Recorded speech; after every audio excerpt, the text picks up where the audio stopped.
Hello everyone, start करते हैं case study का क्वेश्चन जो कि बेस्ड है एप्लीकेशन ऑफ ट्रिग्नोमेट्री या हाइट एंड डिस्टेंस पे क्लास 10th के लिए। क्वेश्चन ये मैंने सपोर्टिंग मटेरियल के क्वेश्चन पेपर से लिया है और क्वेश्चन का स्टेटमेंट है a boy is standing on the top of the light house. एक बॉय एक लाइट हाउस के टॉप पे खड़ा है। He observe that the boat P and boat Q are approaching the light house from opposite direction. वो observe करता है कि बोट पी से और क्यू से इसकी तरफ आ रही है, लाइट हाउस की तरफ। He find that the angular depression of the boat P is 45। P का जो एंगुलर डिप्रेशन है, मतलब ये वाला एंगल, ये 45 है, ऐसा डायग्राम में दिया भी है यहाँ पे। And angular depression of point Q is 30, इसका 30 है। ठीक है, इसने बोला he also know that the height of the light house 100 metre. इसकी जो हाइट है वो 100 मीटर है। मतलब आपको डायग्राम तो ये दिया है, वैसे ये डायग्राम दिया नहीं होता, खुद बनाना होता है। ठीक है, अब इसको डायग्राम को हम बना लेते हैं सबसे पहले। तो ये हो गया एक्स वाई, ये हो गया आपका लाइट हाउस, और ये 45 और ये 30। ये 45 है ए, ये पी, ये डी और ये क्यू।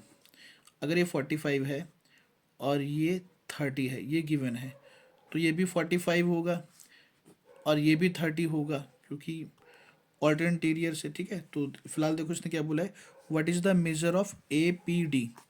भाई ए पी डी का मेजर क्या होगा, तो भाई फर्स्ट पार्ट का आंसर हो गया angle A P D is equal to 45 degree होगा, क्योंकि एंगल ए पी डी बराबर है एंगल पी ए एक्स के। एंगल पी ए एक्स के इज इक्वल टू 45 के, क्योंकि ये ऑल्टरनेटिव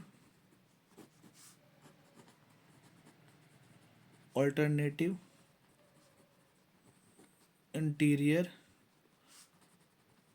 एंगल्स हो गए। ठीक है, सेकेंड पार्ट में इसने बोला है कि if Y A Q is 30 then A Q D is also 30 Y. तो इसका आंसर भी भाई ये होगा, क्योंकि ऑल्टरनेटिव इंटीरियर एंगल्स। ठीक है, अब थर्ड पार्ट में इसने क्या बोला है कि how far is the point P from the light house. भाई जो पॉइंट पी है, ये जो पॉइंट पी है वो लाइट हाउस से कितना दूर है, मतलब ये पूछा है, ये कितना है, 100 मीटर है। तो इस ट्राइंगल में, in triangle A D P में, in triangle A B T में देखो, इसमें आपसे पी डी पूछा है, distance of boat P from the light house. तो देखो इसमें ए डी हो गया एंगल के सामने वाला परपेंडिकुलर, ये हो गया बेस। तो मतलब ए डी अपॉन में P D is equal to हो जाएगा tan45। ठीक है, अब ए डी की वैल्यू कितनी है, 100। पी डी हमें फाइंड करना है, tan45 होता है 1, तो यहाँ से P D is equal to आ गया 100 मीटर। तो इसका मतलब बोट पी जो है वो लाइट हाउस से 100 मीटर डिस्टेंस पे है। ठीक है, अब इसका और पार्ट है, और पार्ट में आपसे बोला है how far is the boat Q from the light house. मतलब क्यू लाइट हाउस से कितना दूर है, मतलब इसमें आपसे डी क्यू पूछा है।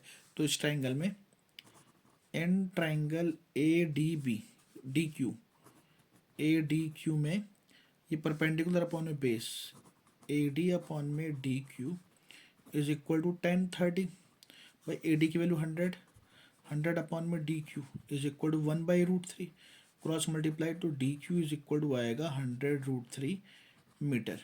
तो इसका मतलब जो बोट क्यू है वो लाइट हाउस से कितने डिस्टेंस पे है, 100√3 मीटर डिस्टेंस पे है। ठीक है, तो ये हो गया क्वेश्चन हमारा कंप्लीट।